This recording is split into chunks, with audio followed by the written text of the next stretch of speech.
दर्शकों, जय माता दी।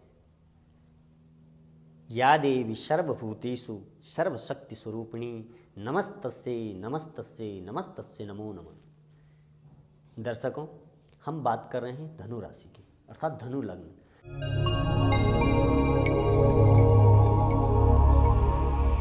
जिस जातक का जन्म धनु राशि और धनु लग्न में हुआ उस पर यह बहुत सी बातें लागू हो सकती है और यह आपसे एक मिलने का, आपसे बात करने का एक माध्यम है। आप अपनी कुंडली, आपकी एक्चुअल डेट ऑफ बर्थ क्या है उसके अनुसार देखा जाता है। होरा में क्या स्थिति है, आपकी वर्तमान दशा किस चीज़ की है, आपके ग्रह की स्थिति किस प्रकार से, और सूर्य का विशेष महत्व होता है। आपकी कुंडली में गुरु और शनि, इन ग्रहों का विशेष महत्व होता है। सूर्य आत्मा है और सूर्य क्या है, प्रत्यक्ष देवता इस धरती पर है। इसलिए आप यदि, बहुत से लोग क्या हैं, ये कॉमन चीज़ मैं आपको बता रहा हूँ, भगवान सूर्य, प्रातःकालीन सूर्य का दर्शन करने से हमारे शरीर में एक विशेष प्रकार की ऊर्जा का संचार होता है और शरीर की नकारात्मक ऊर्जाएं समाप्त होती है। इसलिए प्रातःकाल का जो उगने वाला जो सूर्य होता है उसको देखने से हमारी नेत्र ज्योति भी दृढ़ और प्रबल हो जाती है। नेत्र दृष्टि वो नहीं है जो इस संसार को देखने वाली दृष्टि नहीं, जो आपकी आंतरिक दृष्टि होती है। कुछ लोग दृष्टि दोष होता है उनमें, वो क्या है, उनकी जो दृष्टि देखने का जो तरीका होता है दूसरों को बहुत गलत होता है, तो वह दृष्टि आपकी क्या है, शुद्ध हो जाती है, पवित्र हो जाती है। तो धनु राशि वाले जातकों, आपका पंचमेश क्या है, द्वादश में, और लग्नेश क्या है, भाग्य में है, भाग्य स्थान में है। तो और दूसरी बात है गुरु चंडाल योग है। इस समय गुरु क्या है, वक्री हो रहे। गुरु चंडाल का अर्थ है कि पिछले जन्म में आप पर क्या है, संत महात्मा, इनका आपने अपमान किया, इनका शोषण किया है। इसलिए गुरु चंडाल योग इस समय आपको दर्शाता है कि आपने इनके साथ गलत किया है। उस पाप को, उस कर्ज को आप मुक्त कर सकते हैं। आप बातें बहुत करते हैं, सुनते भी बहुत हैं, आध्यात्म की भी बात करते हैं, लेकिन उसका उपाय नहीं करते हैं, इसका भी दोष लगता है। इसलिए आपको क्या है, उपाय भी करने चाहिए। और अपनी मर्जी से, कई लोग होते हैं अपनी मर्जी से बोलते हैं, दान करते हैं। दान अपनी मर्जी से वो दान नहीं होता है, वो आपका एक अपना अहम होता है, अपना अहंकार हम उसे कह सकते हैं, क्योंकि हमारे पास जब होता है तभी हम करते हैं। इसलिए अपनी मर्जी से आप करते हो वो अलग चीज़ है, और एक आपको बताया जाता है वो अलग चीज़ है। आपसे कोई मांगता है तो उसे खाली हाथ कभी नहीं लौटाना चाहिए, और आपसे कोई नहीं मानता, आप बिना मर्जी के देते हो तो वो ज़रूरी नहीं कि वह आपका अच्छे कार्य में ही लगेगा। इसलिए आपसे यदि कोई मांगता है तो उसको अवश्य आप दें, खाली हाथ कभी ना लौटाएं। ये धनु राशि में आपको एक सजेशन दे रहा हूँ। आपके पास जो मांगने के लिए आता है उसे अवश्य आप 1 रुपये दे दो, कुछ भी दो, उसे खाली मत लौटाओ, नहीं तो आपके जीवन, आपके भाग्य क्या है, खाली होता चले जाएगा। तो इस समय आपकी जो और बुध भी क्या है, इस समय वक्री हो रहे हैं।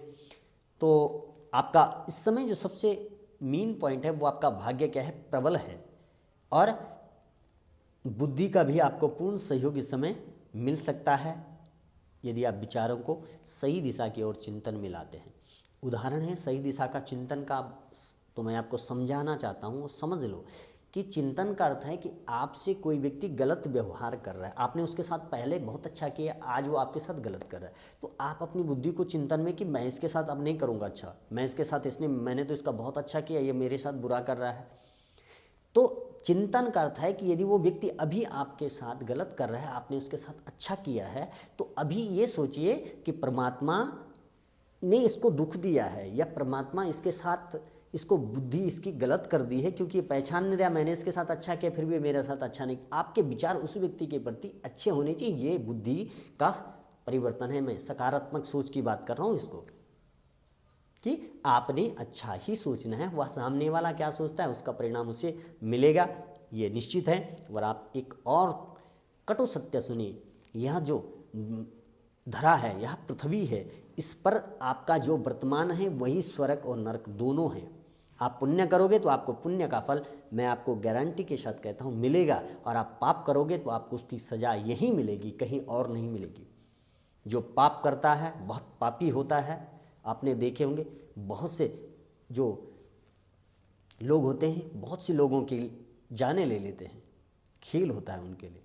उन लोगों को मृत्यु बड़ी सरलता से प्राप्त नहीं होती है, उनका जीवन बड़ा दुखमय होता है। इसलिए जीवन में सामने वाला हमसे क्या कर रहा है, हमें उसकी चिंता नहीं, हम उसके साथ क्या कर रहे हैं ये ध्यान रखें। इसलिए दर्शकों, सदैव अच्छा सोचें तो आपके साथ अच्छा ही होगा। आपके साथ कभी भी गलत व्यक्ति नहीं जुड़ सकता यदि आप अच्छे हैं। एक बार हो जाएगा, 2 बार फिर नहीं हो सकती। इसलिए आप अच्छा सोचें तो अच्छा आपके भविष्य में होगा।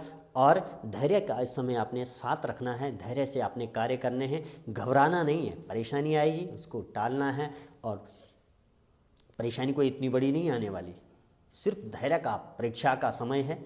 आपकी परीक्षा ली जाएगी और उस परीक्षा में आपको पास होना, फिर देखिए आपको इस वर्ष आपको बहुत कुछ आगे प्राप्त हो जाएगा। और विदेश में खासकर जो रहने वाले हैं उन्हें क्या है, मुझे दिख रहा है जो अधिक लाभ की प्राप्ति होने वाली है। यदि वो मकान रहने की व्यवस्था जो है वो अपना मकान खरीद सकते हैं, ऐसा मुझे योग दिखाई दे रहा है। और आप जो मंत्र का जाप करें, आप यदि मकान नहीं है तो आप लेने वाले हैं, आप कुछ न कुछ प्रॉपर्टी समय खरीदने वाले हैं, इन्वेस्ट करने वाले हैं, आप इस मंत्र का जाप करें। यदि कोई रुकावट है तो दूर हो जाएगी। मंत्र है जय राम श्री राम जय जय राम। एक बार फिर सुने, जय राम श्री राम जय जय राम। इस मंत्र का आप जाप करें, और कर सकते हो तो प्रातः और सायं माला से जाप करें तो बहुत अधिक लाभ प्राप्त होगा।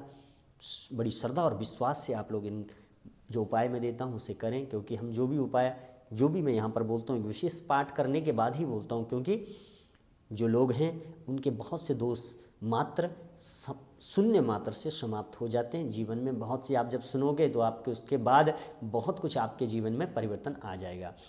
और गुरुवार की जो अमावस्या है, गुरु चंडाल योग है, यदि आपकी कुंडली में है तो उसे क्या है, गुरुवार की जो अमावस्या है उसके दिन केले के वृक्ष का पूजन करें।